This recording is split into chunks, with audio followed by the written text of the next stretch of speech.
Hi, everyone. Welcome to the Power Hungry Podcast. I'm Robert Bryce. On this podcast, we talk about energy, power, innovation, and politics. And I'm pleased to welcome Jimmy Glotfelty. He is a commissioner at the Texas Public Utility Commission. Jimmy, welcome to the Power Hungry Podcast. Thank you for having me, Robert. Now, I'm ambushing you here right off the bat. I didn't warn you because we just had a little quick chat before we started recording. Guests on this podcast introduce themselves. So imagine you've arrived somewhere. You have 60 seconds. You don't know anyone. Please tell us who you are. I appreciate that. And I've heard the ambush, you ambushing other guests on previous versions. So I was ready. I'm Jimmy Glotfelty. I'm currently a commissioner at the Public Utility Commission of Texas. I was appointed by Governor Abbott in 2021 after the Winter Storm Uri, when we redid our Public Utility Commission. I've been in the power industry for over 30 years. I worked for Governor Bush when we created the wholesale and the retail market in Texas back in the 90s, and I worked for Calpine and worked for President Bush then in Washington, started the electric transmission office at the Department of Energy. After that, I led the 2003 blackout investigation in the northeastern United States, worked for a consulting firm. Then got back into project development with HVDC lines. I started a company called Clean Line Energy with some partners where we tried to build some big high voltage lines, multi-regional lines. Worked for Quanta Services, which is a big construction company that builds transmission lines. And we won a project to rebuild the power system in Puerto Rico. And they're down there under a company called Luma. And then I decided to take this challenge on, glutton for punishment, but having a really good time. Good. Well, that's a strong resume. I'm tempted to wisecrack. You can't keep a job, but that's okay. You've been you've moved around a lot, and I hope we can talk a little bit about Puerto Rico because I've been to Puerto Rico and we featured Puerto Rico in my first film, Juice: How Electricity Explains the World. But we're here to talk about the advanced nuclear efforts that are being made in Texas. And Governor Abbott has appointed you to do this work, to lead this effort, to see how we could, in Texas, or rather ERCOT and the PUC could incent new nuclear in Texas. Incenting new nuclear anywhere, I think, is a good idea, but nuclear faces a lot of challenges. It seems to me that it faces, in particular, a lot of challenges in Texas because of the way the market is structured here. So tell me about, why Governor Abbott chose you to lead this, and then just give us some broad background on what are the challenges and what are the solutions that you're trying to find to bring more nuclear capacity into the ERCOT market. Yeah, absolutely. I appreciate the question. So I think, first of all, Governor Abbott, I applaud him for doing this. There have been a lot of people that have been talking to him about how we prepare the state for advanced reactors, and that there are challenges that we need to address. So I'm excited that he asked me to lead this. I don't know why, but I'm been in the industry for 30 years and have done a lot of project development work. So I think that was a good part of the resume to have me lead this. Ecstatic that we're gonna find these barriers and knock them down. We've decided that this report is not going to be we're going to file a report and a roadmap, but this is not going to be a report that sits on a shelf. This is going to be very action oriented. Our goal is not to write a report. Our goal is to build reactors in this state. So we will be taking a look at permitting issues at the state level. We will be working with folks at the federal level on their permitting issues and seeing where we might be able to take over some of those permitting issues at the state level if the federal government would allow us.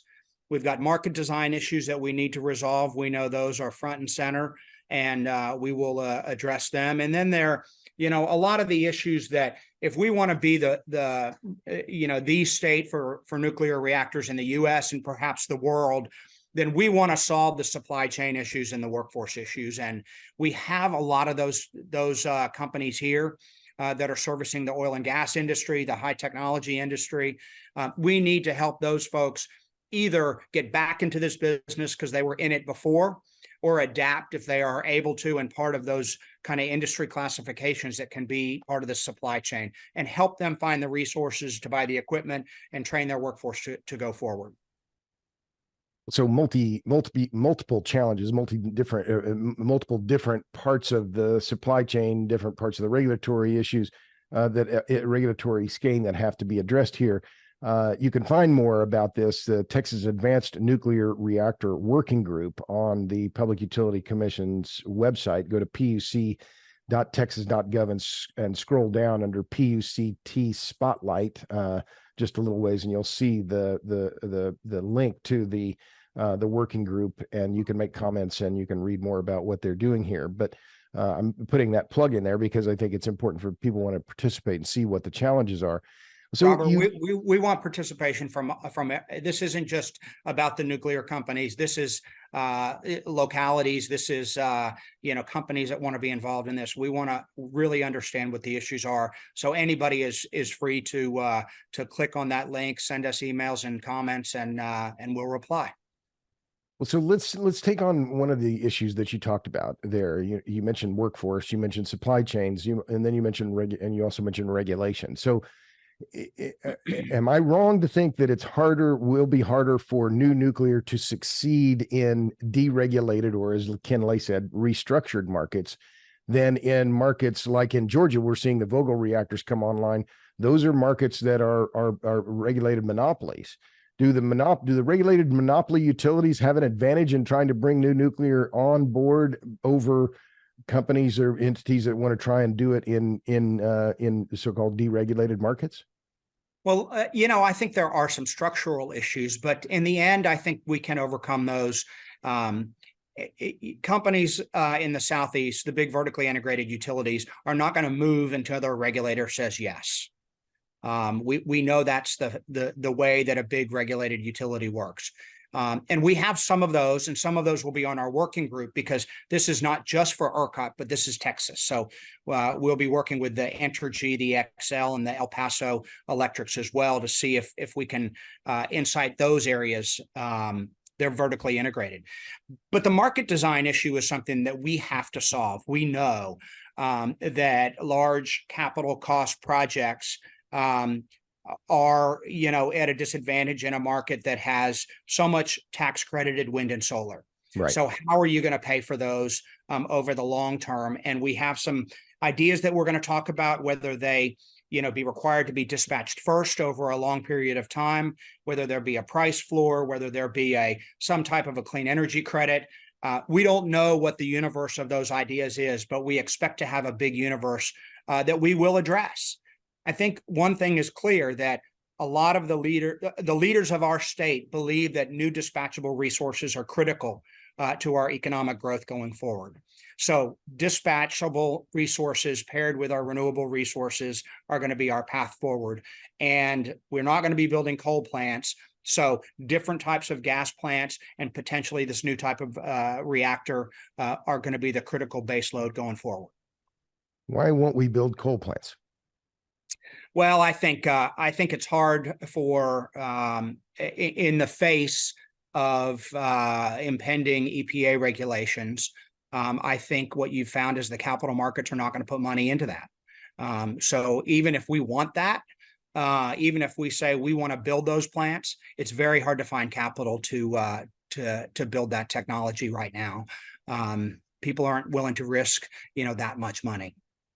But as I read the headlines just in the last few days, ERCOT has pledged, and I think the state has pledged, that it is going to fight EPA to keep the state's existing coal plants open and for reliability reasons. And the SPP, MISO, America's Power, they've all pointed out that in the recent heat wave, that those coal plants were critical to keeping the lights on. So is that the right move, do you think? I mean, you're a regulator here, but it's the existing coal plants. There's a big push afoot to close the existing ones, much less open any new ones. Do we need to be keeping those coal plants online? I think for a time being, the answer is yes. We here in ERCOT want to keep as many plants available for the market as we possibly can. So that includes those ones that have considered being mothballed or to be closed. We want them to be part of our fleet. ERCOT has come out with their proposal on how to do that. The PUC has discussed this for the last 2 years. Should we create a backstop reliability service, which is fairly similar, where you pay the capital costs or the O&M costs for these facilities to stay in the market? They all send a market signal, either pro or con for new resources. So we're trying to ensure that we get the right market signals for new builds while we keep these old facilities around to keep our system reliable and low cost. So it's as you said at the beginning, it's complex. Right. The complexity has become way more so in the last few years than it was 20 years ago. Well, let's talk about that, because I was going to reserve that question for later, but it's been top of mind for me now for the last several months. I think it was in August, FERC issued Order 2023, and it was, I think, 1,486 pages and 1,500 footnotes. And I thought, man, you need a team of lawyers just to parse what this says. And this was about FERC saying, well, we want to help interconnection, right? These are going to be the new ways that you can figure out how to, connect your utility scale project to the grid. But as I read it, I thought, man, I mean, I'm passingly familiar. I'm no lawyer, but I'm passingly familiar with how to read these kinds of documents. And I thought, this is impossible to understand. And you add in, so that's one part of the complexification. Then you have the EPA in April saying to the automakers, 2/3 of the vehicles you sell must be EVs by 2032. A month later, they issue a proposed rule that would handicap the electric utility sector with regard to greenhouse gases. And now there's another effort afoot by the DOE in terms of transmission. It just seems like there are so many new regulations that are coming down that the complexification itself is becoming a barrier to any kind of positive. The complexification has become so overwhelming that the system is intractable. Do you agree? Does it make sense to you? Because it sure looks that way to me. Well, I think that the system is complex. There's no doubt about that. We have more and more resources that are trying to get on the system. We used to have a handful of very, very large power plants serving load, within a state. And now we have that were owned by a handful of companies or a handful of co-ops and a handful of public power entities. And now that's not the case anymore. That's right. That started to change in 1992. Right. Really 1978 with PURPA, but really in 1992 when open access became the law of the land to allow independent power producers to access the transmission system.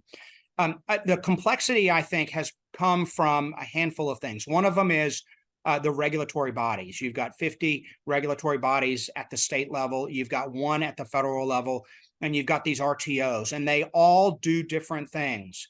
All of the RTOs and ISOs create rules of the road, rules of the market, rules of the effort, as do these states, as do the feds. And that makes it very complex. Many times they conflict. And when we have conflicting challenges, what that does is it scares away capital, which is the thing that we don't want to do. Right. I will say that here in Texas, we are not governed by FERC regulation on the pricing of power or the siting of transmission lines. They do have authority over us, as they do everybody else around the United States, on mandatory reliability rules. But that is it. And we have built, I think we have $3 or $4 billion worth of transmission under construction right now, or under consideration. And this is really our goal here in Texas, is to satisfy our load growth. It's not to build transmission lines to serve other regions. It's to serve our own. And we know we need all of the resources around our state. We're not for this minimum transfer level between regions. We are not for them telling us what, that we have to interconnect with the Southeast or the Midwest. We're not for that. We want to control our own destiny. And with the exception of Winter Storm Uri, we think we've done it very well. And Winter Storm Uri was a anomaly. It was a wake-up call, and we have weatherized. Our weatherization rules are stronger and have been in existence for a year and a half now, and NERC is just getting their rules out. So we've already done 2 years of inspections, so we can move quick. I think all of this we've talked about complexity, but this also gets back to the question that I didn't answer, which is vertically integrated utilities are a way to fund nuclear reactors, and they are a way. I think Texas has a great opportunity to fund them as well. If we can define the rules of the road, the understanding of return on capital, we will be a very, very attractive place because of our load growth, our can-do attitude of building projects, the mega projects that we build here, 19 and $20 billion worth of semiconductor fab facilities. We've got multi-billion-dollar refineries. We have that steel, that construction, that workforce, that know-how to make those projects happen. So that's what's really exciting for us. That's what we want to package up in a bow and say, look, world, this is what we have. We are many steps ahead of others. Let us solve the few problems that we have, and we'll be the shining example. So you use the acronym of NERC, that's North American Electric Reliability Corporation. They have repeatedly looked at Texas, and not just Texas. In fact, in their most recent report on grid reliability, they identified policy as a major reliability risk factor for the first time ever, pointing out that bad policy is affecting the reliability of the grid, which is unprecedented, really, for that entity, which is not a public entity, is a private corporation, but it monitors grid reliability in North America. They pointed to the issue of gas over-reliance on natural gas. And this is something that was clear during Winter Storm Uri. And NERC has repeatedly pointed out the interconnections and the overlapping or interdependencies, rather, between the gas grid and the electric grid. There are a lot of questions to ask about this, and I'm not moving away from nuclear. I want to come back to the market design issue, but we'll ask the first question. Is the Texas grid too reliant on natural gas? Well, I think the data would show absolutely not. The natural gas facilities in our state, about 50% to 60% of the megawatts, they are very efficient. The amount of gas that we use in the power system to create electricity is a very small percentage of the amount of gas that comes through the pipelines intra and interstate. Those that are going to other regions, those that are going to the Gulf Coast to export terminals, I think it's between 5 and 8% of that gas. So when you have 90+% of that gas being used for industrials or home heating in other regions and things like that, we're not over reliant on that. In fact, we have a long runway for that. I think we're seeing a transition in the types of facilities. We're going from combined cycle plants, pretty efficient, to less efficient peaker plants, aeroderivative plants, and others that have more flexibility. They can turn on and turn off very quickly, as opposed to turn on and run like a bigger gas plant or a coal plant would. And so that brings to mind the Wärtsilä project that LCRA is commissioning, was 200 megawatts of very large recip engines, right? The big container ship style or size engines that forgot where it's going to be is it in Caldwell County or somewhere not far from Austin, but it's going to be in the central Texas region. Right. To meet that peak demand, right? Because the system is becoming peakier and more variable because of the massive amount of solar and wind that's being added to the system. Is that correct? That's true. We used to be able to predict with a little bit more certainty both the demand on our system and where the supply is going to come from. Both of those equations have gotten fuzzier. In fact, we're better at forecasting wind and solar right now than we are outages of the other parts of our fleet. But demand, where demand response is coming from, how much of it's going to be there on any given day, really points right back to what you said about the complexity of the system. We're not relying on one major plant and one major company anymore. We're relying on hundreds of them to use their financial interest to provide resources to this market, and most of the time that works. Well, so jump back to nuclear now. So, okay, so I'm just going to read back what I've heard you say about adjusting the market for new nuclear. Is if I'm going to paraphrase what you said, I'm going to read it back to you, and you're going to object, and I imagine you will, but you're going to have to create a carve out, right? There's going to have to be some incentive that's going to be special to nuclear, that's only unique to nuclear, because you, in theory, in an open market like this, you're not supposed to put your thumb on the scale of any kind of form of generation, but inevitably, isn't that what you're going to have to do? Yeah, so I think that would be a proposal under consideration. So I wouldn't say that's what we have to do, but Okay. it is clear, and it is a fact that the federal tax credits that are associated with the other types of resources do give them an advantage in a certain way, and that is what creates the uncertainty in these high capital cost projects. So there is something that we're going to have to do in that space if it is, create a credit or create some preference. They'll be under consideration. We can't say that that's what will be recommended yet, but we will consider a lot of things, including those. So to just clarify where the thumb is on the scale, and I reported this on my Substack, robertbryce.substack.com. The federal tax incentives in 2022, according to the Energy Information Administration, 2022, solar energy got 302 times more federal tax love than the nuclear sector did when measured on a per unit of energy basis. So it's very clear that nuclear is not getting the kind of tax love, that tax incentives that solar is. And I think the wind incentives are something like 169x those given to nuclear. So when we look around, I'll ask you the question. I made that observation. Are those incentives, the ITC and the PTC at the federal level, is that what's driving new generation capacity in Texas and elsewhere? I think it's that paired with a few other things. First of all, we have a robust economy. It's growing, and we have load that's growing. We have easy interconnection rules. We have easy siting rules. We don't have a state siting authority. So all of those make the developer say, well, do I want to go to another state that has those requirements in place that we get approval at a public utility commission, or would they rather, if they can get the capital commitments, come here? Right. They'd rather get the capital commitments and come here. And obviously the financial markets understand the tax credit rules, and there's enough tax credit capacity to help fund those industries. And so we're seeing that. But I think we do know that that the tax credits associated with some of these resources, they create an uneven market. We know that that's happening. We know that it has to be fixed if we want these other types of resources.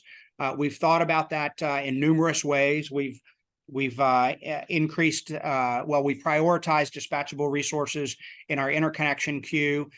We've obviously, the legislature's created this Texas Energy Fund to fund dispatchable resources.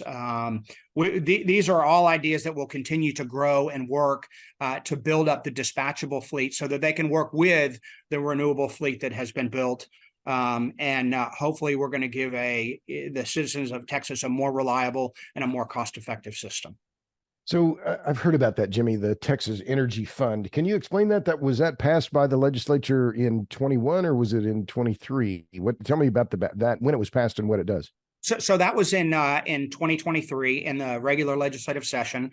The legislature passed and the governor signed a law that would allow the voters of Texas to approve a state bond fund of $5 billion to put into a fund and allow the Public Utility Commission to fund dispatchable resources. So this would be a low interest loan program to fund dispatchable resources in Texas, with the Texas legislature or the Texas bonds being used as part of that financing. So we hope that will be valuable. We hope that the resources will come online.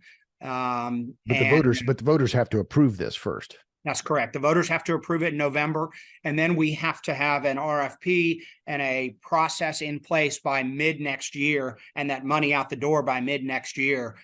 This is not for the faint of heart. This is the legislature and the governor saying, let's get these resources on the ground now. So this would be alternative financing for a developer that would give them lower cost, potentially lower cost capital, which could be a big deal now, given the interest rates are higher than they have been in previous years. So for capital intensive projects, so but only be for dispatchable. So would that mean, could that also mean solar with batteries? Could they fit into that under that definition, or is this thermal only? They do not fit under the definition for this project or for this program. So it specifies thermal generation. I don't remember if the statute does or not, but the clear intent is for this to be gas, nuclear, coal, the other types of facilities that are dispatchable as they have defined, the legislature has defined, which is they can be turned on and off by a human. Right. So the goal is those that have federal tax credits are not going to be eligible for this. So let's figure out how we use this to level the playing field and attract those dispatchable resources. Gotcha. Okay. So let's just to kind of close this loop on SMRs in Texas for a minute. So the governor had a sit down with Clay Sell from X Energy, and I've forgotten the name of the CEO of Dow, to talk about Dow's proposal to put 4 of X Energy's SMRs in their facility in Seadrift, Texas. I think that technology is really interesting. Gas cooled, high temperature reactors. I think that has a lot of promise. That the chemistry I think is, and the technology seems appropriate. I know this is asking you to speculate here a little bit, but as I've looked at that, I'm thinking, okay, well, if Dow is doing this, would they even need to connect to ERCOT, or would they maybe use all that process heat and electricity for themselves? It seems to me it gives them the option of just saying, well, we're going to island ourselves and just use our own reactors and make our own power system here and use all that thermal heat for our own processes and not necessarily connect to ERCOT. Is there any requirement that they connect to ERCOT if they actually get that project built? No, there's not, but I think the likelihood is they will, because they need backup power if that reactor would go down. You don't want to stop your industrial process when that has a challenge, and you want to make sure that if there's excess electricity that's being produced, that you have an interconnection with the grid so that you can export excess power. So you wouldn't want to reduce the amount of power produced just because you can't export it. So you'll want to export it to create all of your options, the optionality around the economics. Sure. But X Energy, as I understand it, still has not applied to the NRC for design approval. So, I mean, there's a lot of interest in this, and I'm very interested in it, a lot of press around it. But X Energy has a lot of hoops still to jump, don't they? I think they do. I think the goal is for these to be online in 2030. So, is that realistic? I don't know the technology. So the answer is I have to trust that Dow is a major. They've built mega projects before. They have financial discipline and they have construction discipline. And if they've selected X Energy for a reason, then I have to believe that they have done their due diligence on the timing of the NRC approvals. And I believe that they are the appropriate ones to do that risk analysis, not us. So I think that we should trust them on that. Same with these other reactors. I mean, NuScale has as I understand it, a 50 megawatt reactor that was approved, but they're upgrading that to a 77 megawatt reactor. That will be, one of the few that has a license, and then they'll be really pushing for sites. The GE Hitachi project that is working at Ontario Power as well as TVA. Clearly, they have 2 of the largest existing nuclear operators who are interested in their technology. That says a lot about that technology. We've had discussions with them and want to have more. So I think the last thing that those in Washington want is to stop this. This train is moving when it comes to SMRs. We think that there's been a lot of pressure put on the NRC to get their rules right. They've already modified some of their safety and security rules for small modular reactors. These things are coming that are going to make the permitting process streamlined and understandable. And the more we do them, the more visibility we'll have into how these reactors will get permitted and cited and approved. You mentioned the BWRX 300. This is the GE Hitachi light water nuclear reactor design, which is really from everything I understand, a smaller version of the gigawatt scale reactors that are being built now, but the same chemistry, the same fuel and low enriched uranium as what the existing fleet of reactors in the U.S. use right now. And NuScale, I think, also uses low enriched uranium, LEU. But let me jump back to the supply chain issues, because this seems to me we've talked now some about capital, we've talked some about regulations, but the fuel part of this is also a big challenge, and that is one where Dow needs these. Oh gosh, the term of art escapes me, but they need HALEU, right? And that has to be a specific kind of HALEU that is their fuel design. Does that concern you, the fuel supply issue, because of the Russians control now 47% of the global supply of enriched uranium? How much is that going to be a stumbling block in this new push for SMRs? I think that should be a call to action, quite frankly. The amount that we get from the Russians is I think a fairly challenging issue that the highest levels of our government are working on. I think they're going to solve it. We aren't going to solve it here in Texas. I want to say, while the X-Energy reactor uses a new fuel type, I think there is a lot of effort to make that fuel type reliable and available within this time frame, and I have to trust the industries that are going to put up 50 million, 100 million or more on the types of reactor designs that they want at their facilities, to trust that the fuel is going to be there for that type of facility. X-Energy's fuel, it's TRISO fuel, TRISO. Got it. So we've been talking about half an hour. My guest is Jimmy Glotfelty, who we've been acquainted for some time. He's a commissioner at the Texas Public Utility Commission. You can find out more about what he's working on at the Texas Public Utility Commission's website. Go to puc.texas.gov and then scroll down to Texas Advanced Nuclear Reactor Working Group, which Jimmy is heading in this effort to try and incent more nuclear in Texas. Who's responsible for reliability in ERCOT? Well, ERCOT, I will say that there is ERCOT is responsible, the PUC is responsible, and the rules are responsible by the Texas regional entity and NERC. So the written rules, we have a federal responsibility, but the active responsibility for keeping our system reliable is ERCOT. They have to operate the system in a way that comports with federal guidelines and state guidelines. So let me push back a little here, Jimmy, because it would seem to me after Winter Storm Uri, everybody's looking around and saying, well, who's responsible for reliability? And there's a lot of, well, it was the market, and the market failed. Well, why did the market fail? Because, well, it was a badly designed market, and that ultimately there was no chain of accountability, that in fact there wasn't. With a monopoly utility, you can pull in the CEO and say, listen, the lights went out. You did not have a system that was reliable. Why not? But we didn't have, I mean, yes, there was some house cleaning and definitely. And you were part of the house cleaning, part of the new crew that came in after the house cleaning.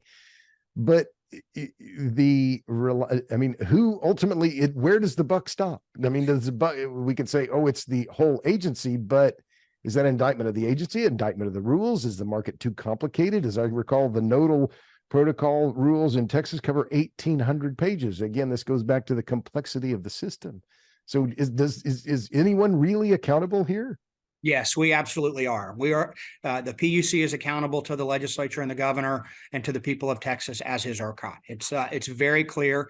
If it wasn't clear before Winter Storm Uri, it is clear now after the legislature passed Senate Bill 3 and Senate Bill 2 on how they expect this organization to operate going forward. They've expanded the commission to 5 members. They've created a independent board at ERCOT. All of those folks are working on reliability from a very independent standpoint, not a vested interest standpoint of a market participant, looking out for the people of Texas. So We are all operating this electromechanical system where the product travels at the speed of light. We have to make reactions and actions, take them very quickly, or bad things can happen. And we think the accountability is there. A new CEO of ERCOT, he's been on the job for about a year now. Pablo Vegas is doing a great job. And we are addressing the issues that haven't been addressed in a long time. So I feel very comfortable. I feel responsible for the reliability of the system. I think my other commissioners do, and I think the ERCOT board does, and CEO as well. Your term ends in 2025. Are you going to stay on? You know, I'm if something happens on the system, and who knows, I hope so. That would be my goal. I think I can continue to add to the dialogue. My goal wasn't to become a regulator. It never was. It was to see if I could use some of my development experience in the transmission and distribution space, as well as the generation and rules at the federal level, and see if we could make the system better for our consumers. And when that effort runs out, you know, I'll be done. But I'm not here to just, say I'm here till 25. I'm here to try to do a job and make the system more reliable. Well, so let's follow up on that, because I joked with you earlier about not being able to keep a job, but you've had a long, you've had a career that's touched you've been in the bureaucracy, in the DOE, you've been in the private sector. You've started a company, tried to work in high voltage transmission. Now you're in the regulatory area. I'll ask this question. So what's the hardest part of this job? Well, I think it's we get I like that initial response. we get a slow drip of information. So every day we are reading a tremendous amount, whether they be docketed cases or things that people are sending us, or technologies, or audit reports, or different things internally. There are dozens of documents that get filed every single day. And we have to be up on the rules, and we have to be up on the rule changes that we're passing, and we have to understand what's going on in the industry, and then take the issues that we are really interested in and work on those. And so it is just a tremendous amount of work to do, and it's really enjoyable. It gives us a very well-rounded understanding of what's going on in the industry across the United States and the world, and a very granular look at what's happening in Texas. So if I read that back to you, did I hear you say it's just the volume of information and trying to keep track of all the hardest part of the job is trying to keep track of all these different issues and all these different changes that are going on? Is that the hardest part? Surfing this massive amount of info that's coming your way? I would say if I was, for me, if I was new to the industry, that would be very, very hard. For me, I've been tracking these and following and been a part of these issues as they've been forming and reforming over the last 25 or 30 years. So I've seen the changes happen, and I understand why they're happening, much for economics, but some for technologies and some for other reasons. And so it's just a lot to keep up with, but we can do it. We've got a great staff at the commission. We work very well with ERCOT. We've had a huge number of rules that we have to promulgate after the last two legislative sessions. We hope that dies down after this now, and that we get the rules of the road set, and then we don't change them, so that we can give some certainty to the capital markets, and they can see what we have laid out, and they can follow that. Let's talk about the capital markets for just a minute. I've been told, and I think I'm not certain whether it was you or some other people that were saying that even getting financing now for new natural gas fired power plants is difficult because of ESG, because of concerns by lenders that they will get dinged by someone somewhere over lending money on hydrocarbon projects. Has that changed? I've heard that definitely in the upstream and oil and gas, definitely the case in the coal sector, where a lot of capital is being constrained, capital flows are being constrained. Is that the case in the power sector, where natural gas fired generators are having access to getting capital to build new power plants? So I don't think the access to capital for them is their constraining issue. The constraining issue is their visibility to returning that capital to the lender. So it's not that they are afraid that the government is going to come after them for an ESG issue, but it is specifically due to the energy-only market design.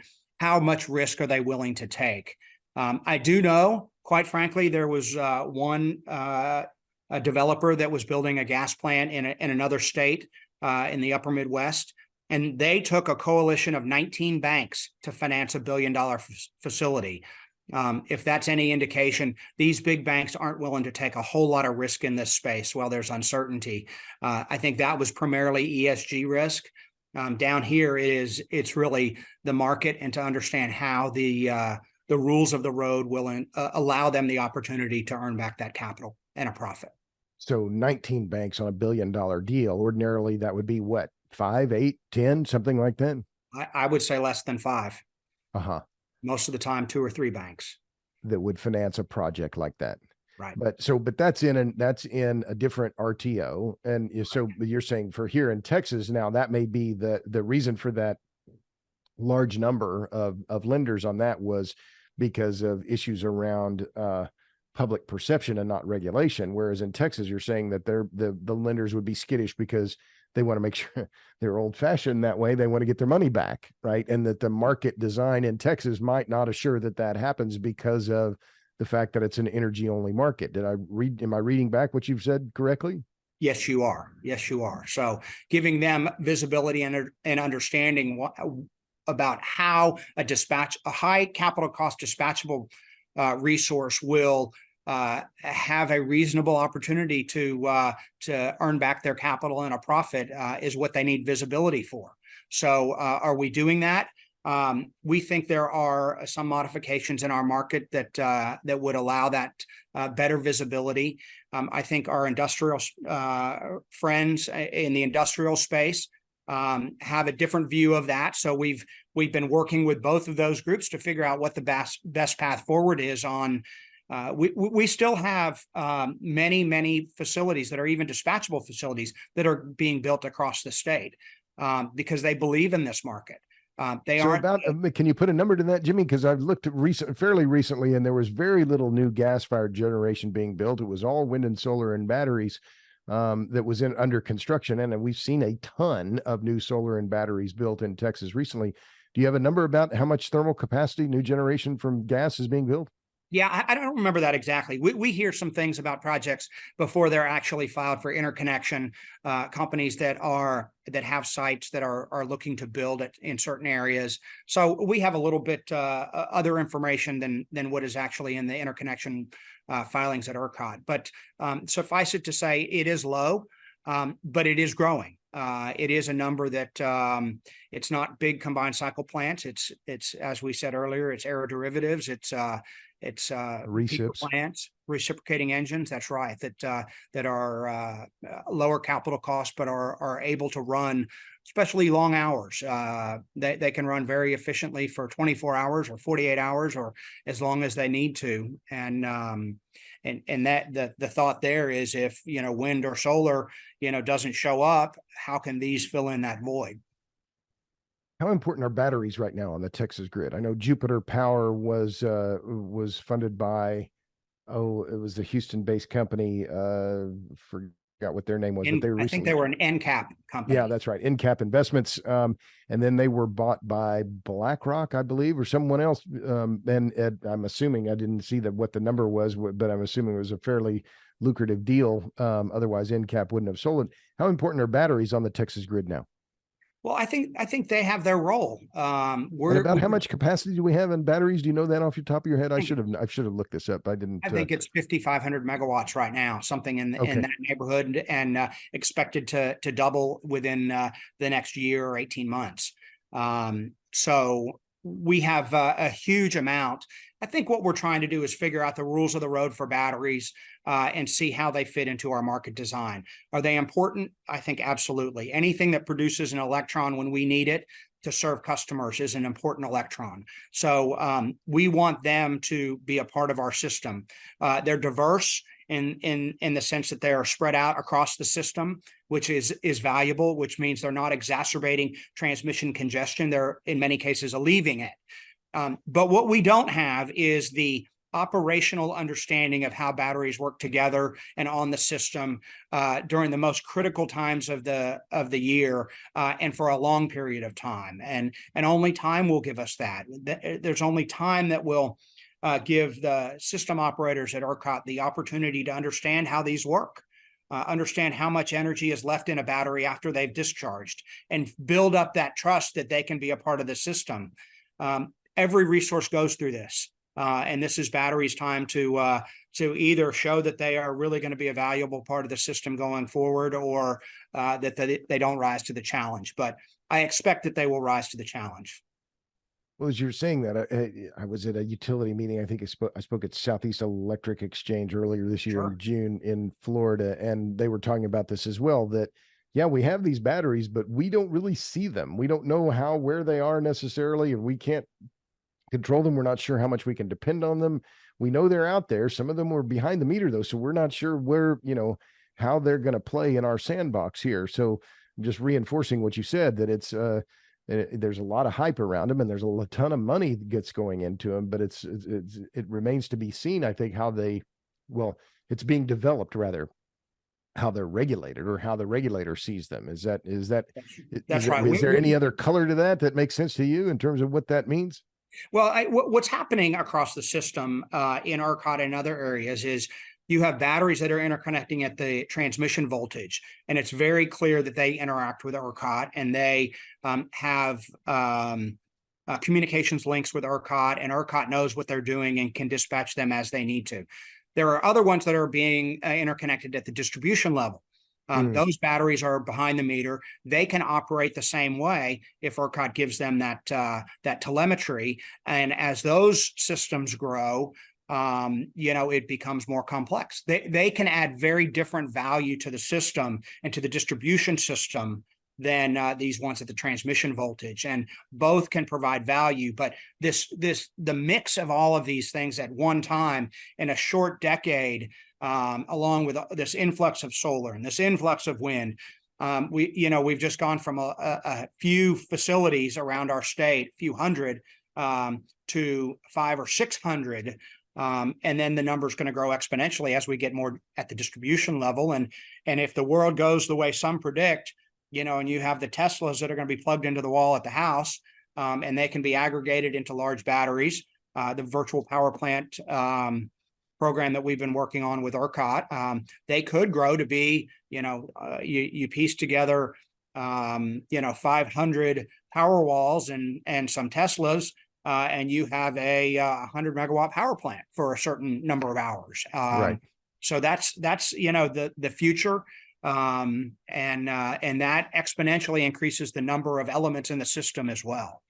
Complexity. Which takes us back to this complexification thing, whether it becomes too unwieldy just to manage this much data, these many inputs, these many outputs, this kind of flow, et cetera. Let's talk about high voltage transmission. You worked at Clean Line Energy Partners, and not betraying any confidences here, you raised a lot of money, you worked really hard, but you didn't build a single centimeter of high voltage transmission. That's right. That's not, you and Michael Skelly, I guess, were the other, Russell Gold wrote a book about it. Right. Why is it so, well, I'll ask a simple question.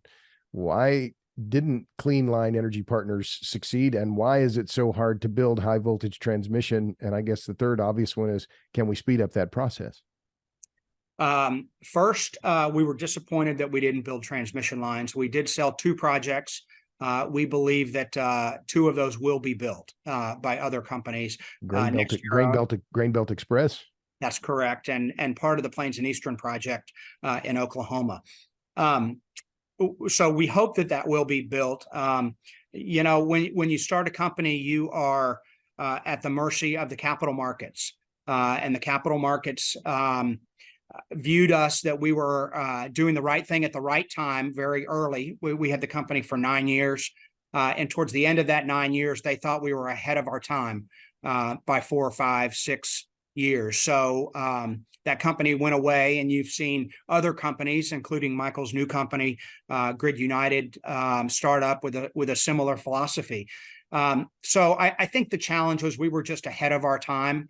The other countries around the world that are doing high voltage transmission, China, obviously it's easy to build if you're the government in China. Right.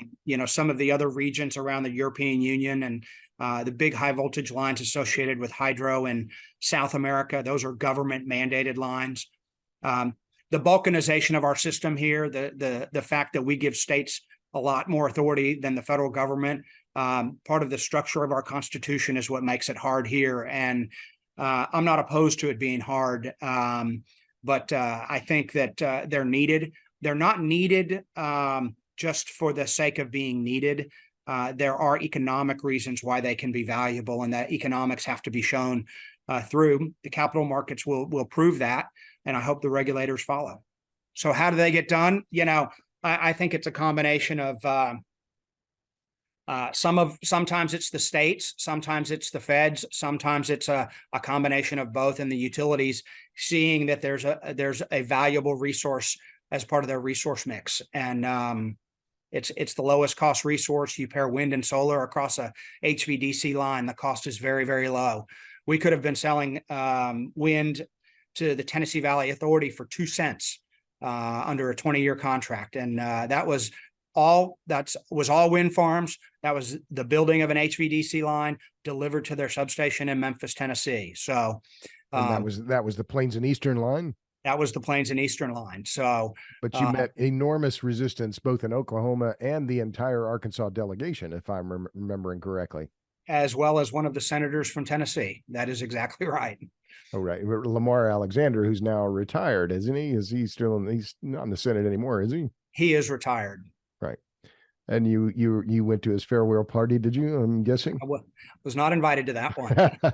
I wish him well, obviously. Listen, we made great strides with the Tennessee Valley Authority. We got very close with them. It didn't happen for a reason, and I'm okay with that. All of these projects, I feel like, whether they're wind or solar or transmission or nuclear, you got to fight hard for them, and some will happen and some won't. That's the nature of development. So we've got to make the economics work. We've got to make the safety and security work and the reliability for the system work. So, right. So one of the guests I've had on the podcast, you is a friend of yours or a former colleague, Bill Magwood, who's now at World Nuclear Agency at the OECD. We've talked about SMRs and nuclear, and this is, I'm going to ask your opinion on this. Obviously, you're pushing for SMRs in Texas.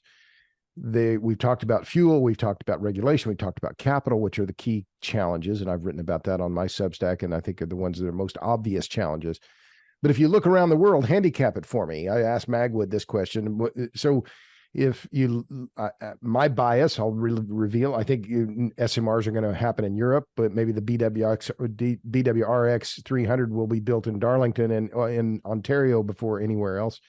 Won't we? But I think the U.S. will follow. If you had to handicap it around the world, outside of Canada, what other country do you think is likely to build new nuclear the fastest?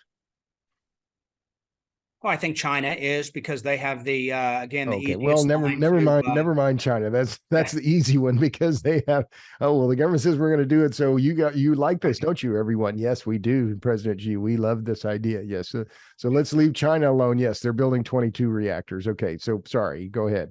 I think Poland is pretty deep into these, as well as some of the Scandinavian countries who are very interested. A lot of that has to do with of course, getting off Russian gas. Right. How are they going to ensure that their electricity production is more secure? Sure. So I think you're going to see that more around the EU. And if one of them gets built over the next decade, you're probably going to see a lot more. Even in those countries that are turning down nuclear plants, you may see them come back online and understand the safety and security with this new reactor design. With these new reactor designs, is a whole lot better than the old ones.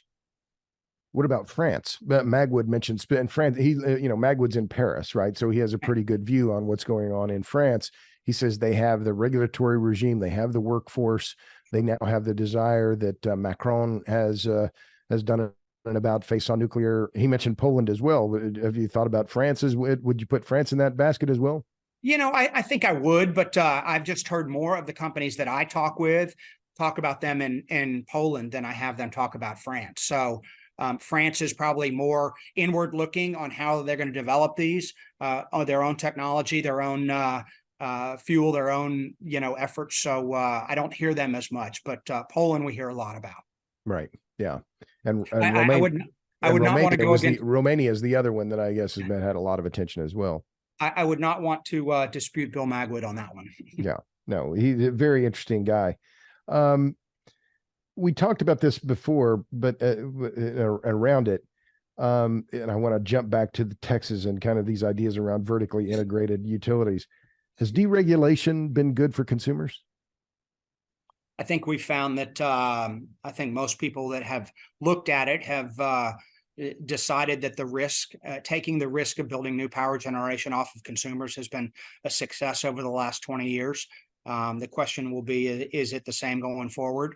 I think we'll have to see how that is, but we've got a very high number of people that have chosen their power provider. We have a lot of folks that make that change every year to something that's less expensive. And we put that power in their hands, and they accept it. They like it. So giving them a choice is a pretty good thing. Okay, so there were estimates though that in fact the vertically integrated utilities, the Wall Street Journal did a report on this that said that in fact the vertically integrated utilities were providing lower cost power than the utilities in the deregulated markets. And I'll just add, there was one other analysis, and it was by a former member of the Public Utility Commission, said, yeah, well, we saved consumers, I don't know, $20 billion over, this time since deregulation under the George W. Bush administration. And then during Winter Storm Uri, we gave it all back.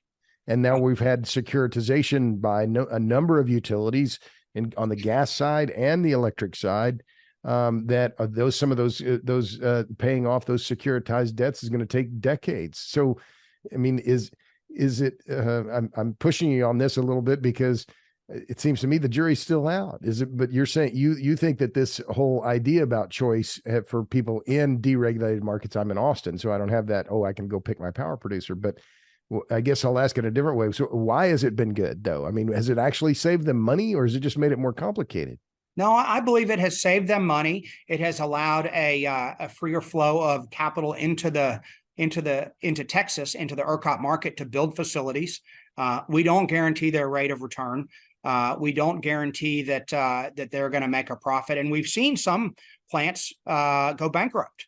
As a result, and they get bought through the bankruptcy proceedings, and they come back and they stay in the market, and they're more competitive. So I think that the fact of the matter is we've had a lot of facilities built. The capital flows here very quickly, very easily. Prices have gone down, with the exception of giving some money back during Uri, which I think that's a fair ding on what happened. I don't know if it's on the power market or if it's on the fuel market. Right. But both have a little bit of responsibility there. And as well as the managers of the individual utilities, right? Because they weren't prepared, or they weren't hedged out far enough, or they were simply too reliant on natural gas, right? That they couldn't get enough gas and they had to pay whatever that market price was at that time. And there were people willing to sell to them at exorbitant rates. So you have, was it Rayburn Country or some of the other cooperatives that were, just left naked on a lot of these, and they're going to be paying through the nose for a long time to come. They will. And there are others in Texas that had that happen. I think CPS in San Antonio was short on gas. $1 billion, yeah. So they, you still have to run these companies as a business, and you have to, have good risk managers to make sure that these risks are addressed for the long-term benefit of the customers, not just 1 year at a time. Sure. So just two more questions, Jimmy. We're right about an hour here, and as you know, I like to keep it these conversations at about an hour. What are you reading? Besides lots of dockets and lots of regulatory stuff and lots of papers and rules and such. I have two books that are open right now. Actually, three books. One of them is Bono's autobiography, which I'm loving. It's great to see his faith shine through his music, and all of the challenges and consternation of what's gone on in that band for years, and have them still be around. I'm reading a book called The History of New York in 27 Buildings. So it's talking about the different types of architectures and the times of New York City through these buildings that get built in those eras. And I'm reading the book, The 9.9%, which is a social policy book about education and one man's view of how everybody's chasing the 0.1%, not the 1% in America. And I've been reading that for a few months because it's fairly challenging for me to get through. I get frustrated at it and I put it down and I'll pick it up a few weeks later. And that's called the 9.9%? Yes. Uh-huh. So the history of New York, I have to ask, because one of my favorite buildings, and it's an unheralded, unmarked building, but pivotal, is the Postal Telegraph Building. I'm guessing that is not one of the buildings in New York that's listed. I haven't gotten to it if it's in there, but I will let you know for sure. Well, that was the building where one of my heroes, Frank Julian Sprague, perfected the electric elevator, and I write about it in my new book, A Question of Power. Right. But that building is right across from City Hall in Lower Manhattan. There's no plaque out in the front, but it was the first building in the world to have fully electric elevators. And Sprague, who worked for Edison for a very short time, perfected the electric elevator in that building, which fundamentally changed the city. But that was my own. And I do have your book on my bookshelf. It's in the queue. I think I have 141 books in my queue. I most of the time I listen to them on my drive back to and from Austin. So I get a lot of hours of books on tape. Gotcha. So my last question, Jimmy, what gives you hope? Humanity. I mean, I really think people have hearts in the right place. They want to be helpful. They want to be supportive of their fellow men. And I just think that, we get bogged down in the minutia of life with 24-hour news, with the 140 bit X or Twitter or whatever it's called this day and age. But I really think if you sit back and look at, you talk to older people.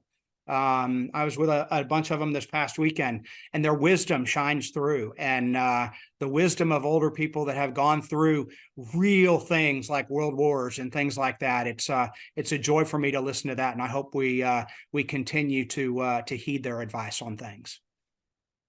Well, there's a good place to stop. My guest has been Jimmy Glotfelty. He's commissioner at the Texas Public Utility Commission. He's working as the head of the Texas Advanced Nuclear Reactor Working Group at the PUC, and you can find out more about that at puc.texas.gov. Jimmy, thanks a million for coming on the Power Hungry podcast. It's been very interesting, and I wish you luck with this nuclear initiative. It's not going to be cheap, fast, or easy, but you knew that, but I wish you luck with it. Thank you so much. I appreciate you having me. Look forward to further discussions. All right. And thanks to all of you out there in podcast land. Tune in for the next episode of the Power Hungry podcast. It might be as good as this one. Until then, see ya.